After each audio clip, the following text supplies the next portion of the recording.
साध संगत जी, प्रेम से कहना धन निरंकार जी। एक नई साखी के साथ स्वागत है आप सभी का आपके ही अपने चैनल पर। साध संगत जी, आज की साखी है ईश्वर की सच्ची भक्ति और ईश्वर से प्रेम की एक कहानी। तो चलिए सुनते हैं आज की ये साखी। साध संगत जी, पुरानी बात है, एक नगर में दो वृद्ध महिलाएं बिल्कुल आस पड़ोस में रहा करती थीं। उन दोनों महिलाओं में बहुत ज़्यादा घनिष्ठता थी। उन दोनों का ही संसार में कोई नहीं था, इसलिए वो दोनों महिलाएं एक दूसरे का सदा साथ देती और अपने सुख दुख आपस में बांट लेती थी। अब उन दोनों में से एक महिला हिंदू थी तथा दूसरी जैन धर्म को मानने वाली थी। हिंदू महिला ने अपने घर में लड्डू गोपाल जी को विराजमान किया हुआ था। वो महिला प्रतिदिन बड़े ही प्रेम से लड्डू गोपाल की सेवा किया करती थी। प्रतिदिन उन्हें स्नान कराना, साफ सुथरे कपड़े पहनाना, दूध और फल आदि का भोग अर्पित करना, ये उस महिला का रोज का नियम था। वो महिला लड्डू गोपाल के भोजन का भी विशेष ध्यान रखती थी। सर्दी, गर्मी, बरसात, हर मौसम का उसे ध्यान रहता था। वह महिला जब भी कभी बाहर जाती तो लड्डू गोपाल के लिए कोई न कोई खाने की वस्तु, नए वस्त्र और खिलौने अवश्य लाती थी। लड्डू गोपाल के प्रति उस महिला के मन में अपार प्रेम और श्रद्धा का भाव था। दूसरी तरफ जैन वृद्धा भी अपनी जैन परंपरा के अनुसार भगवान के प्रति सेवा भाव में लगी रहती थी। उन दोनों महिलाओं के बीच में बड़ा प्रेम भाव था। दोनों ही एक दूसरे के भक्ति भाव और धर्म के प्रति पूर्ण सम्मान की भावना रखती थी। जब किसी एक को कोई समस्या होती तो दूसरी उसका साथ देती।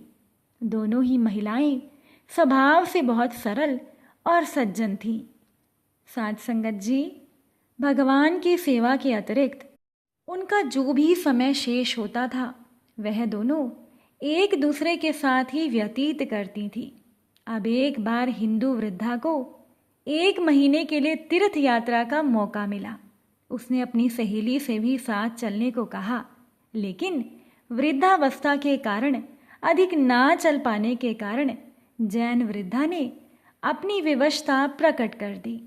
हिंदू वृद्धा ने कहा, कोई बात नहीं, मैं जहाँ भी जाऊंगी भगवान से तुम्हारे लिए प्रार्थना करूंगी। फिर वो बोली कि मैं 1 महीने के लिए चली जाऊंगी, तब तक तुम मेरे पीछे मेरे लड्डू गोपाल जी का ध्यान रखना। उस जैन वृद्धा ने खुशी खुशी ही अपनी सहेली का ये अनुरोध स्वीकार कर लिया। अब हिंदू वृद्धा ने उस जैन वृद्धा को लड्डू गोपाल की सेवा के सभी जरूरी नियम समझा दिए। उस जैन वृद्धा ने सहर्ष सब कुछ स्वीकार कर लिया। अब कुछ दिनों के बाद वह हिंदू वृद्धा तीर्थ यात्रा के लिए निकल गई। उसके जाने के बाद लड्डू गोपाल की सेवा का काम जैन वृद्धा ने अपने हाथों में ले लिया। वो बहुत उत्साहित थी कि उसे लड्डू गोपाल की सेवा का मौका मिला है। अब उस दिन उस महिला ने बड़े प्रेम से लड्डू गोपाल की सेवा की। भोजन कराने से लेकर रात्रि में उनके शयन तक के सभी काम उस महिला ने पूर्ण श्रद्धा के साथ वैसे ही पूरे किए जैसे कि उसको समझाए गए थे। अब लड्डू गोपाल के शयन का प्रबंध करके जैन वृद्धा भी अपने घर में सोने के लिए चली गई।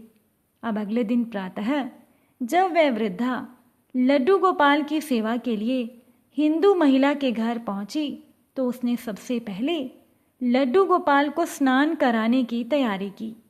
नियम के अनुसार जब वह लड्डू गोपाल को स्नान कराने लगी तो उसने देखा कि लड्डू गोपाल के पांव पीछे की ओर मुड़े हुए हैं। अब उस महिला ने पहले कभी भी लड्डू गोपाल के पांव नहीं देखे थे। जब भी उन्हें देखा तो वस्त्रों में ही देखा था। जैन वृद्धा नहीं जानती थी कि लड्डू गोपाल जी के पांव तो ऐसे ही हैं, घुटने के बल बैठे हुए। अब लड्डू गोपाल जी के पांव पीछे की ओर देखकर जैन वृद्धा ने सोचा कि अरे, ये मेरे लड्डू गोपाल को क्या हो गया? इनके तो पैर मुड़ गए हैं। अब उसने उस हिंदू वृद्धा से सुन रखा था कि लड्डू गोपाल जी जीवंत होते हैं। उस महिला ने मन में विचार किया कि मैं इनके पैरों की मालिश करूंगी तो हो सकता है कि इनके पांव ठीक हो जाएं। साध संगत जी, बस फिर क्या था, भक्ति भाव में डूबी वो भोली भाली महिला ने लड्डू गोपाल के पैरों की मालिश शुरू कर दी। उसके बाद वो नियम से प्रतिदिन 5 बार उनके पैरों की मालिश करने लगी। उस भोली वृद्धा की भक्ति और प्रेम को देखकर ठाकुर जी का हृदय द्रवित हो गया। भगत वत्सल भगवान ने अपनी करुणावश अपना प्रेम उस वृद्धा पर उड़ेल दिया। अब एक दिन प्रातः उस जैन वृद्धा ने देखा कि लड्डू गोपाल के पांव ठीक हो गए हैं और वो सीधे खड़े हो गए हैं। ये देखकर वो महिला बड़ी खुश हुई और अपनी सहेली के आने का इंतजार करने लगी। अब कुछ दिनों के बाद जब हिंदू वृद्धा वापस लौटी तो उसने अपने घर पर आकर सबसे पहले लड्डू गोपाल के दर्शन किए। किंतु जैसे ही वो हिंदू वृद्धा लड्डू गोपाल जी के सामने पहुंची तो उसने देखा कि लड्डू गोपाल तो अपने पैरों पर सीधे खड़े हैं। यह देखकर वो हिंदू वृद्धा हैरान हो गई। वो तुरंत ही अपनी सहेली के पास गई और उसे सारी बात बताई और पूछने लगी कि मेरे लड्डू गोपाल कहाँ गए। ये सुनकर उस जैन महिला ने सारी बात अपनी सहेली को बता दी। उसकी बात सुनकर हिंदू वृद्धा हैरान हो गई और उसे लेकर अपने घर आई। वहाँ जाकर उसने देखा तो लड्डू गोपाल जी मुस्कुरा रहे थे। हिंदू वृद्धा लड्डू गोपाल के चरणों में गिर गई और कहने लगी, हे गोपाल, हे मेरे ईश्वर, आपकी लीला तो निराली है। मैंने इतने वर्षों तक आपकी सेवा की किंतु मैं आपको नहीं पहचान सकी। फिर उस जैन वृद्धा से हिंदू महिला ने कहा, तू तो धन्य है, तुझे नहीं पता कि हमारे लड्डू गोपाल के पांव तो ऐसे ही हैं, पीछे की ओर, किंतु तेरी भक्ति और प्रेम ने तो लड्डू गोपाल के पांव भी सीधे कर दिए। अब उस दिन के बाद उन दोनों महिलाओं के बीच में प्रेम भाव और ज़्यादा बढ़ गया। दोनों महिलाएं मिलकर लड्डू गोपाल की सेवा करने लगीं और वो दोनों जब तक जीवित रहीं तब तक वो दोनों लड्डू गोपाल जी की सेवा नियमित रूप से करती रहीं। साध संगत जी, सच्ची भक्ति और प्रेम से भगवान को जीता जा सकता है। एक सेठ जी थे जो कि बड़े कंजूस थे। एक दिन उन्होंने दुकान पर अपने बेटे को बिठा दिया और कहने लगे कि बिना पैसे लिए किसी को कुछ मत देना, मैं अभी आया। अब अकस्मात एक संत आए जो कि अलग अलग जगह से एक समय की भोजन सामग्री लेते थे। लड़के से उन्होंने कहा, बेटा ज़रा नमक तो दे दो। लड़के ने संत को डिब्बा खोलकर 1 चम्मच नमक दे दिया। जब सेठ जी आए तो उन्होंने देखा कि उनकी दुकान पर एक डिब्बा खुला पड़ा था। सेठ जी ने बेटे को पूछा कि तुमने क्या बेचा है। बेटा बोला, एक संत जो कि तालाब के पास रहते हैं, मैंने उन्हें 1 चम्मच नमक दिया था।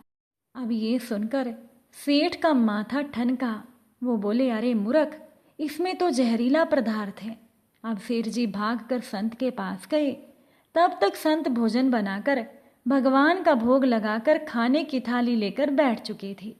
सेठ जी दूर से ही बोले, महाराज रुकिए, आप जो नमक लाए थे वो नमक नहीं था बल्कि जहरीला पदार्थ था। कृपया आप ये भोजन ना करें।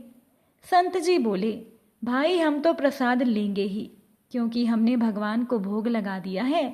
भोग लगाकर हम भोजन छोड़ नहीं सकते। अगर भगवान को भोग न लगाया होता तो बेशक ये भोजन छोड़ देते। ये कहकर संत ने भोजन को प्रसाद समझकर खाना शुरू कर दिया। अब सेठ जी के तो होश उड़ गए। वो पूरी रात वहीं बैठे रहे। सेठ को रह रहकर ये चिंता थी कि अगर संत को कुछ हो गया तो मेरी बड़ी बदनामी होगी। रात में अगर तबीयत बिगड़ी तो मैं कम से कम इन्हें वैद्य के पास ले जाऊंगा। सोचते सोचते सेठ जी को नींद आ गई। अगली सुबह हो गई। रोज की तरह संत तो जल्दी उठ गए और नदी में स्नान करने लगे। जब सेठ जी की नींद खुली तो उन्होंने संत को पूछा, आपकी तबीयत तो ठीक है ना? संत बोले, भगवान की कृपा है। इसके बाद वो पूजा के लिए मंदिर चले गए। अब जैसे ही संत ने मंदिर का द्वार खोला तो उन्होंने देखा कि भगवान के श्री विग्रह के 2 भाग हो गए हैं और उनका शरीर काला पड़ गया है। ये देखते ही सेठ को भी सब समझ में आ गया कि अपने भक्त के अटल विश्वास को देखकर भगवान ने भोजन का जहर भोग के रूप में स्वयं ग्रहण कर लिया और भगत को प्रसाद ग्रहण कराया। इसके बाद सेठ ने तुरंत घर जाकर बेटे को दुकान सौंप दी और स्वयं संत की शरण में आकर भगवान की भक्ति करने लगी। साध संगत जी, ये है ईश्वर की सच्ची भक्ति और ईश्वर से सच्चे प्रेम का नतीजा। अगर आप सभी को आज की ये साखी अच्छी लगी हो तो वीडियो को लाइक और शेयर ज़रूर कीजिएगा। आप सभी से फिर मुलाकात होगी एक नई साखी के साथ। साध संगत जी, प्यार से कहना, धन निरंकार जी।